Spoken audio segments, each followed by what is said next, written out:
நிமிர்ந்த நெல் நேயர்களுக்கு அன்பான வணக்கங்கள். நம்ம நிமிர்ந்த நெல் யூடியூப் சேனல்ல தொடர்ச்சியா தமிழகம் முழுவதும் இருக்கக்கூடிய 234 சட்டமன்ற தொகுதிகளிலும் யார் யார் போட்டி, யாருக்கான வெற்றி வாய்ப்பு அப்படிங்கிறத முதல் கட்ட நிலவரத்தை தான் பார்த்துட்டு இருக்கோம்.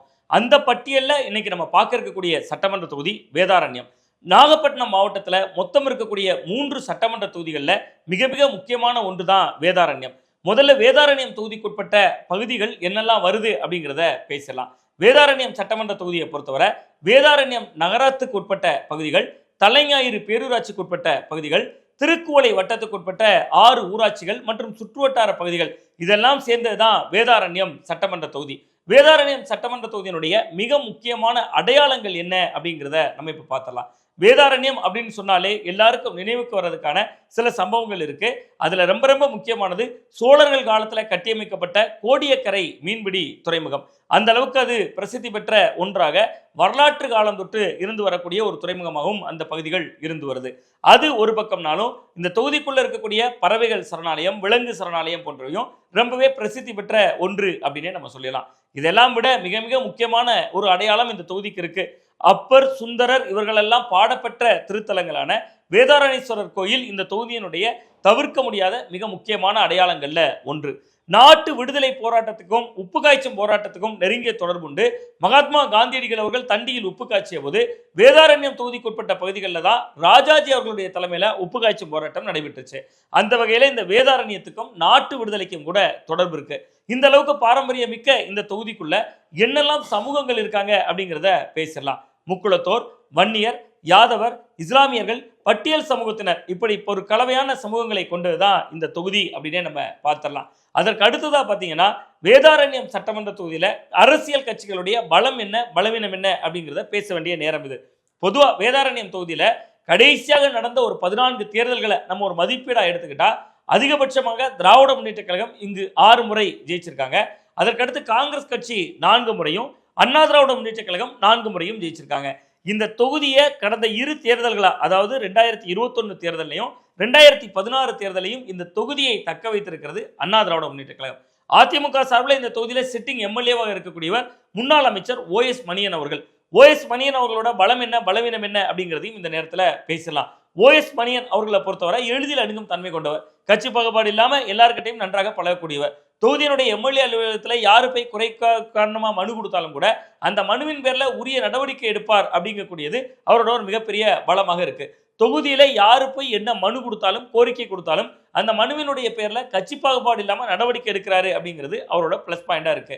அதே நேரத்தில் கோடியக்கரை பகுதிகளில் குடிநீர் தட்டுப்பாடு நிலவுது, அதை தீர்த்து வைக்கல அப்படிங்கிறது தொடங்கி அமைச்சராக இருந்த காலத்திலையும் கடந்த 4.5 ஆண்டுகளில் சட்டமன்ற உறுப்பினராக இருந்த போதும் சொல்லிக் கொள்கிற அளவுக்கு பெரிய திட்டங்கள் எதுவும் வரல அப்படிங்கிறதும் எதிர்முகாமினுடைய குற்றச்சாட்டா இருக்கு. ஆனா ஓஎஸ் மணியன் அவர்கள் தரப்போ இங்க கட்டக்கூடிய ஔவையார் மணிமண்டபத்துல நம்ம கோரிக்கை வைத்ததனுடைய அடிப்படையில் தான் அதுல பலகட்ட வளர்ச்சி பணிகளுக்காக 18 கோடி ரூபாய் ஒதுக்கப்பட்டுச்சு அப்படிங்கிறதுல இருந்து தொடங்கி, அது மட்டும் இல்லாம வேதாரண்ய தொகுதிக்குட்பட்ட கிராமம், நகரம்னு பல்வேறு பகுதிகளையும் இணைக்கக்கூடிய வகையில சற்றேறக்குரிய ஒரு 20 பாலங்கள் என்னுடைய அந்த 10 ஆண்டு கால பீரியட்ல போடப்பட்டுச்சு அப்படிங்கிறதும் தன்னோட பிளஸ் பாயிண்டா இருக்கும் அப்படின்னு நம்புறார். இன்னொன்று, தொகுதிக்குள்ள பெரும்பான்மையாக இருக்கக்கூடிய முக்குளத்தோர் சமூகத்தை சேர்ந்தவர் என்பதும் அவருக்கு ஒரு பெரிய பலமாக பார்க்கப்படுது. அதிமுகவை பொறுத்தவரை இன்னும் சில ஒன்றிய செயலாளர்கள் சீட் கேட்டாலும் கூட முன்னாள் அமைச்சர், சிட்டிங் எம்எல்ஏ ஓஎஸ் மணியன் அவர்கள் தான் அதிமுக சார்பில் மீண்டும் போட்டியிடுவதற்கான ஒரு வாய்ப்பு இருக்கிறதாவே பார்க்கப்படுது. ஓஎஸ் மணியன் அவர்களை பொறுத்தவரை தொகுதி மக்கள் கிட்ட ஒரு கலவையான மனநிலை இருக்கு. ஒரு பெரிய ஆதரவு பலம் இல்லாட்டாலும் கூட ஒரு பெரிய எதிர்ப்பு பலமும் இல்லை, ஒரு சரிசமமான கலவையான மனநிலை நிலவரத பார்க்க முடியுது. காரணம் என்ன அப்படின்னு பார்த்தீங்கன்னா திமுக காங்கிரஸ் கூட்டணி. திமுக காங்கிரஸ் கூட்டணியை பொறுத்தவரை ரொம்ப வலுவாக இருக்கக்கூடிய தொகுதிகளில் ஒன்றா இந்த தொகுதியை குறிப்பிடலாம். நம்ம முன்னரே இந்த வீடியோவினுடைய தொடக்கத்தில் குறிப்பிட்டிருந்தோம். வேதாரண்யம் சட்டமன்ற தொகுதியில திமுக 6 முறை ஜெயித்திருக்கிறது, காங்கிரஸ் 4 முறை ஜெயித்திருக்கிறதுன்னு சொன்னோம். 2 கட்சிகளும் ஒரே கூட்டணிக்குள்ள இருக்கிறனால திமுகவும் இந்த தொகுதியில கடினமான வேலை செய்யறாங்க. திமுக யாருக்கு சீட்டு அப்படிங்கிறது ஒரு பெரிய ரேஸாவே இந்த தொகுதியில போயிட்டு இருக்கு. அதுல முக்கியமா 3 பேருக்கு இடையில கடுமையான ஒரு போட்டி நிலவுது. அந்த 3 பேர்ல முதலாவதாக நம்ம பார்க்கிறவர் முன்னாள் சட்டமன்ற உறுப்பினர் வேதரத்தினம். இதே தொகுதியில 3 முறை போட்டியிட்டு ஜெயித்தவர். தொகுதிக்குள் பெரும்பான்மையாக இருக்கக்கூடிய இன்னொரு சமூகங்களான வன்னியர் சமூகத்தையும் சேர்ந்தவர். ஸோ அப்போ அவரும் இந்த ரேஸில் இந்த முறையும் தனக்கு சீட்டு கிடைக்கும் அப்படிங்கிற நம்பிக்கையோட களமாடிக்கிட்டு இருக்காரு.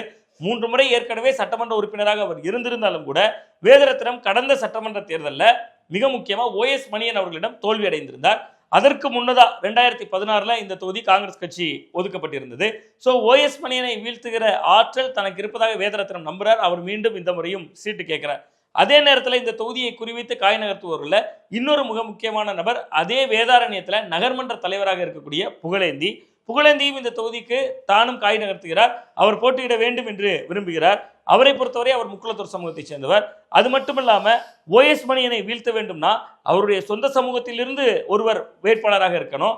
அவர் ஒரு இளைஞராகவும் இருந்தால் நன்றாக இருக்கும் அப்படிங்கக்கூடிய சில வியூகங்களும் திமுக வகுக்குது. அப்ப திமுகவை பொறுத்தவரை 3 பேருக்கு இடையில கடும் போட்டி நிலவுது. அந்த பட்டியலில் வேதரத்னம் முக்கியமான இடத்துல இருக்காரு. அவருக்கு அடுத்து புகழேந்தியும் வர்றாரு. இந்த 2 பேருக்கும் இடையில கடுமையான போட்டி கொடுக்கக்கூடிய இடத்துல இருக்கக்கூடியவர் வழக்கறிஞர் பாரிபாலன். இளைஞராக இருக்கிறதும் ஓஎஸ் மணியன் அவர்களோட ஒரே சமூகத்தை சேர்ந்தவர் அப்படிங்கிறதும் இவருடைய மிகப்பெரிய பலமா பார்க்கப்படுது. பாரிபாலனை பொறுத்தவரை 1993 இருந்து திமுகவில் ரொம்ப தீவிரமா களப்பணி ஆற்றிட்டு இருக்காரு. ரொம்ப குறிப்பா சொல்ல போனா அரைக்கால் நிக்கர் போட்ட காலத்துல இருந்து திராவிட முன்னேற்ற கழகத்தினுடைய கொடியோட அந்த பகுதிகளில் வீடு வீடா போய் ஓட்டு கேட்ட காலம் தொடங்கி அவர் நீண்ட நெடிய காலமாக திமுக கடினமான உழைப்பை செலுத்திட்டு இருக்காரு. அடிப்படையில் வழக்கறிஞர் அப்படிங்கிறதுனால சட்டம் சார்ந்த நிறைய லீகல் எய்டு கேம்ப்ஸ் நடத்தி, அதாவது இலவச சட்ட விழிப்புணர்வு முகாம்களை நடத்தி மக்கள் மத்தியில நிறையவே பிரபலமானவராகவும் இருக்காரு. கடந்த 2002 இவர் திருச்சியில் இருக்கக்கூடிய அரசு சட்டக்கல்லூரியில் படித்த காலகட்டத்திலே சட்டக்கல்லூரியில் இருக்கக்கூடிய திராவிட முன்னேற்ற கழகத்தினுடைய மாணவர் அணியின் துணை செயலாளராக இருந்தவர். 2004 அதே திருச்சி லா காலேஜில் மாணவர் அணி செயலாளராகவும் இருந்தார். அது மட்டும் இல்லாமல் கட்சியிலையும் பல்வேறு பொறுப்புகள் இருந்தவர்.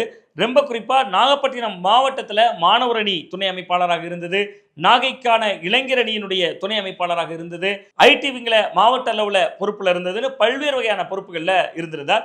அண்மையில் கடந்த 2024 சிதம்பரம் சட்டமன்ற தொகுதியினுடைய பார்வையாளராகவும் நியமிக்கப்பட்டிருந்தார். வழக்கறிஞர் பாரிபாலனும் நீண்ட காலமாக தொடர்ச்சியான தன்னுடைய செயல்பாட்டுகளால அந்த மக்கள் மத்தியில் கவனிக்கப்படக்கூடியவராக இருக்கார். ஸோ இந்த ரேஸ்ல திமுக 3 பேருக்கு இடையில கடுமையான யுத்தம் இருக்கிறது.